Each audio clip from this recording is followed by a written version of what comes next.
சொன்னது தப்பு இல்லை, சில நேரத்தில் தப்பாயிடும்.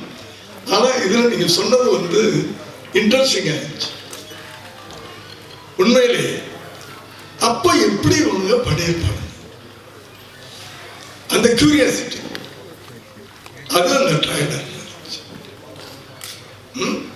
அதுக்கு ஒரு சேலஞ்ச். இன்ஸ்பெக்டர்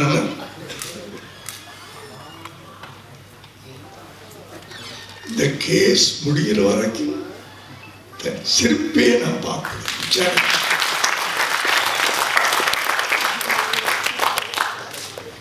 அவர் எப்படியாப்பட்ட டேஞ்சரோட 3 பசங்க மோதுறாங்க. இதுதான் கதை. கரெக்டா?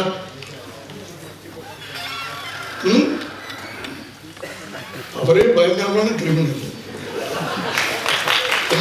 படத்துல சொல்றேன், படத்துல நீங்க ரொம்ப சாப்பிட்டான்னு தெரியும். எனக்கு கடவுள் பக்தி நினைச்சவருக்கு தெரியும். அந்த அந்த ஒரு ஷாட்ல ஒரு கேரக்டர் நம்மளால புரிஞ்சுக்க முடியும். ஒரு ஷாட்ல அந்த பசங்க அப்படின்ற மாதிரி அப்படி இந்த கதைக்குள்ள ஒரு டிக் ஃபார் டேட், ஒரு அதாவது ஒரு இப்ப ட்ரெண்ட் என்னன்னா சூப்பர் ஸ்டார்களை வச்சு படம் பண்ணலாம், இன்வெஸ்ட் பண்ணலாம், எப்படியாவது அந்த போட்ட படத்தை எடுத்துடலாம், ப்ரொடியூசர் சேவ் ஆயிடுவார், சேஃப் ஆயிடுவார்.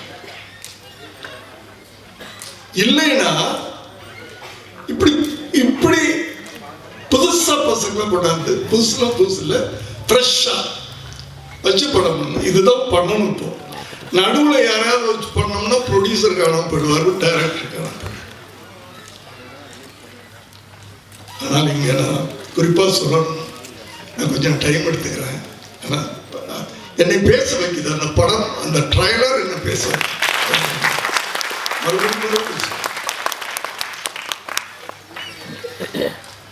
இப்படியாப்பட்ட படம் எடுக்கிறதுக்கு யாரும் ஃபைனான்ஸும் கிடையாது. இப்போ மொத்தத்திலே ஃபைனான்ஸும் கிடையாது இந்த படத்துக்கு. இதான் நான் சொன்ன மாதிரி சூப்பர் ஸ்டாருங்களை வச்சு படம் எடுத்தா அதுக்கு ஃபைனான்ஸ் பண்றதுக்கு ரெடியா இருக்காங்க. ஒரு நல்ல கதைக்கெல்லாம் இப்போ ஃபைனான்ஸ் பண்றதுக்கு யாரும் தயாரா இல்லை. நல்ல கதையா நீ எடுப்பான், எடுத்து ரிலீஸ் பண்ணு, யாரும் இல்லை ஃபைனான்ஸ் பண்றது. எவ்வளவு ஆச்சுன்னு கேட்டேன் நான் நேற்று.